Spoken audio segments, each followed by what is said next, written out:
ایک بزرگ فرماتے ہیں کہ میں ایک سال سخت ترین گرمی کے زمانے میں حج کو چلا۔ لو بڑی شدت سے چلتی تھی۔ ایک دن جب میں وسط حجاز میں پہنچا تو اتفاقاً قافلے سے بچھڑ گیا۔ مجھے کچھ غنودگی سی آ گئی۔ دفعتاً جو آنکھ کھلی تو اس جنگل بیابان میں ایک آدمی نظر آیا تو میں جلدی اس کی طرف چلا تو دیکھا کہ کم سن لڑکا تھا جس کی داڑھی بھی نہ نکلی تھی۔ وہ اس قدر حسین کہ گویا کہ 14ویں رات کا چاند ہے، بلکہ دوپہر کا سورج اس پر ناز و نعمت کے کرشمے چمک رہے ہیں۔ میں نے اس کو سلام کیا۔ اس نے کہا ابراہیم وعلیکم السلام۔ میرا نام لینے پر مجھے انتہائی حیرت ہوئی اور مجھ سے سکوت نہ ہو سکا۔ میں نے بڑے تعجب سے پوچھا صاحبزادے تجھے میرا نام کس طرح معلوم ہوا؟ تو نے تو مجھے کبھی دیکھا بھی نہیں۔ کہنے لگا ابراہیم جب سے مجھے معرفت حاصل ہوئی ہے میں انجان نہیں بنا، اور جب سے مجھے وصال نصیب ہوا کبھی فراق نہیں ہوا۔ میں نے پوچھا اس سخت گرمی میں اس جنگل میں تجھے کیا مجبوری کھینچ کر لائی؟ کہنے لگا ابراہیم اس کے سوا میں نے کبھی کسی سے انس پیدا نہیں کیا، نہ اس کے سوا کسی کو ساتھی اور رفیق بنایا۔ میں اس کی طرف بالکلیہ منتقل ہو چکا ہوں، اس کے معبود ہونے کا اقرار کر چکا ہوں۔ میں نے پوچھا تیرے کھانے پینے کا ذریعہ کیا ہے؟ کہنے لگا کہ محبوب نے اپنے ذمے لے رکھا ہے۔ میں نے کہا خدا کی قسم مجھے ان عوارض کی وجہ سے جو میں نے ذکر کی ہیں تیری جان کے ہلاک ہونے کا اندیشہ ہے۔ تو اس نے روتے ہوئے کہا کہ اس کی آنکھوں سے آنسوؤں کی لڑی موتیوں کی طرح سے اس کے رخسار پر پڑ رہی تھی۔ چند اشعار پڑے جن کا ترجمہ یہ ہے: کون شخص ڈرا سکتا ہے مجھ کو جنگل کی سختی سے، حالانکہ میں اس جنگل کو اپنے محبوب کی طرف چل کر قطع کر رہا ہوں اور اس پر ایمان لا چکا ہوں۔ مجھ کو بے چین کر رہا ہے اور شوق ابھارے لیے جاتا ہے۔ اللہ کا چاہنے والا کبھی کسی آدمی سے نہیں ڈر سکتا۔ اگر مجھے بھوک لگے تو اللہ کا ذکر میرا پیٹ بھرے گا، اور اللہ کی حمد کی وجہ سے میں پیاسا نہیں ہو سکتا۔ اور اگر میں ضعیف ہوں تو اس کا عشق مجھے حجاز سے خراسان تک لے جا سکتا ہے۔ میرے بچپن کی وجہ سے مجھے حقیر سمجھتا ہے۔ اپنی ملامت کو چھوڑ، جو ہونا تھا ہو چکا۔ میں نے پوچھا تجھے خدا کی قسم اپنی صحیح عمر بتا کیا ہے؟ کہنے لگا تو نے بڑی سخت قسم مجھے دے دی جو میرے نزدیک بہت ہی بڑی ہے۔ میری عمر 12 برس کی ہے۔ پھر وہ کہنے لگا ابراہیم تجھے میری عمر پوچھنے کی کیا ضرورت پیش آئی؟ میں نے کہا مجھے تیری باتوں نے حیرت میں ڈال دیا۔ کہنے لگا اللہ کا شکر ہے اس نے بہت نعمتیں عطا فرمائی، اور اللہ کا فضل ہے کہ اس نے اپنے بہت سے مومن بندوں سے افضل بنایا۔ ابراہیم کہتے ہیں مجھے اس کی حسن صورت، حسن سیرت اور شیریں کلام پر بڑا تعجب ہوا۔ میں نے کہا سبحان اللہ، حق تعالی شانہ نے کیسی صورتیں بنائی ہیں۔ اس نے تھوڑی دیر نیچے کو سر جھکا لیا، پھر اوپر کی طرف نظر اٹھا کر بہت ترچھی اور کڑوی نگاہ سے مجھے دیکھا اور چند اشعار پڑھے جن کا ترجمہ یہ ہے: اگر میری سزا جہنم ہو تو میرے لیے ہلاکت ہے۔ اس وقت میری یہ رونق اور خوبصورتی کیا بنائے گی؟ اس وقت میری ساری خوبیوں کو عذاب عیبدار بنا دے گا اور جہنم میں طویل عرصہ تک رونا پڑے گا۔ جبار جل جلالہ یہ فرمائے گا اور بدترین غلام تو میرے نافرمانوں میں سے ہے، تو نے دنیا میں میرا مقابلہ کیا، میری حکم عدولی کی، تو میرے عہد پیمان کو بھول گیا تھا یا میری ملاقات کو بھول گیا تھا۔ تو اس دن دیکھے گا فرما برداروں کے منہ 14ویں کے رات کے چاند کی طرح چمک رہے ہوں گے۔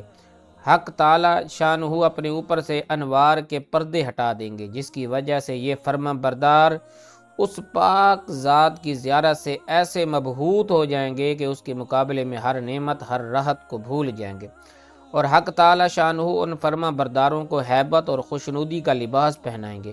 ان کے چہروں کو رونق اور شادابی عطا ہوگی۔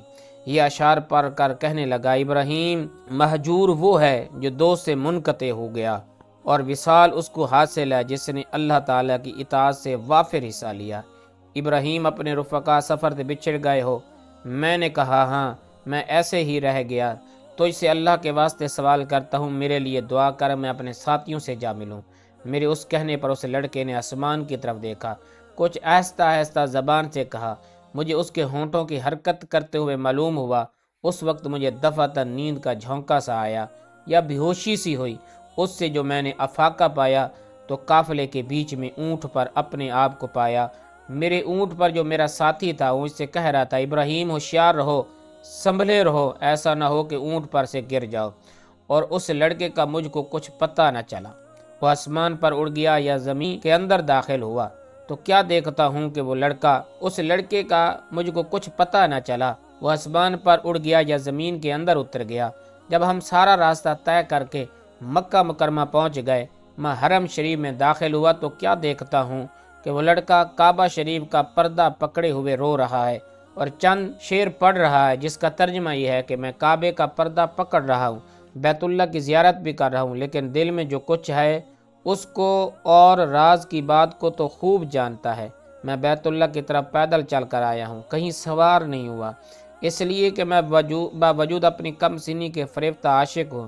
میں بچپن ہی سے تجھ پہ مرنے لگا ہوں، جبکہ میں عشق کو جانتا بھی نہ تھا۔ اگر لوگ ملامت کریں کسی بات پر تو میں ابھی عشق کا طفل مکتب ہوں۔ اے اللہ، میری موت کا وقت آ گیا تو شاید میں تیرے وصل سے بہرہ یاب ہو سکوں۔ اس کے بعد وہ بے اختیار سجدے میں گر گیا اور میں دیکھتا رہ گیا، اس کے پاس چلا گیا، اس کو ہلایا تو وہ انتقال کر چکا تھا، رضی اللہ عنہ و ارضاہ۔ ابراہیم کہتے ہیں کہ مجھے اس کے انتقال کا بڑا صدمہ ہوا۔ میں وہاں سے اٹھ کر اپنی قیام گاہ پر آیا، اس کے کفن دینے کے لیے کپڑا لیا، مدد کے لیے ایک دو آدمی ساتھ لیے، وہاں پہنچا جہاں اس کو مردہ چھوڑ کر آیا تھا، اس کی نعش کا کہیں پتہ نہ چلا۔ وہاں دوسرے حاجیوں سے دریافت کیا مگر کسی کو بھی پتہ نہ تھا۔ کسی نے اس کو دیکھا تو میں سمجھا کہ اللہ تعالیٰ نے اس کو لوگوں کے آنکھوں سے پوشیدہ فرما رکھا تھا۔ میں وہاں سے اپنی قیام گاہ پر واپس آ گیا، مجھے کچھ غنودگی سی آ گئی۔ میں نے اس کو خواب میں دیکھا، وہ ایک بہت بڑے مجمع میں ہے، سب سے پیش ہے، اس پر اس قدر نور چمک رہا ہے اور ایسے عمدہ جوڑے ہیں کہ ان کی صفت بیان میں نہیں آ سکتی۔ میں نے ان سے پوچھا کہ تو وہی لڑکا ہے؟ کہنے لگا میں وہی لڑکا ہوں۔ میں نے پوچھا تیرا انتقال نہیں ہوا؟ اس نے کہا ہاں ہو گیا۔ میں نے کہا میں نے تجھے تجہیز و تکفین کے لیے بہت تلاش کیا، کہیں پتہ نہ چلا۔ کہنے لگا ابراہیم سن، جس نے مجھے میرے شہر سے نکالا، اپنی محبت میں فریفتہ کیا، میرے عزیز و اقارب سے جدا کیا، اسی نے مجھے کفن دیا، کسی دوسرے کا محتاج نہیں بننے دیا۔ میں نے پوچھا حق تعالی شانہ نے مرنے کے بعد تیرے ساتھ کیا معاملہ کیا؟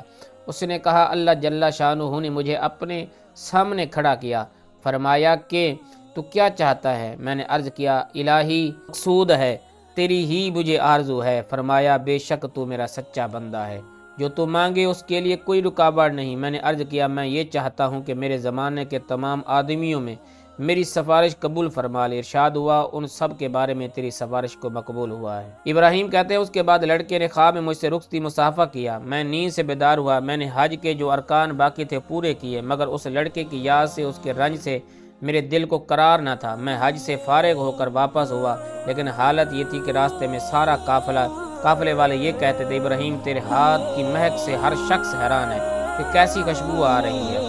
اس واقعے کا نقل کرنے والے کہتے ہیں مرنے تک ابراہیم کے ہاتھوں سے وہ خوشبو آتی رہی۔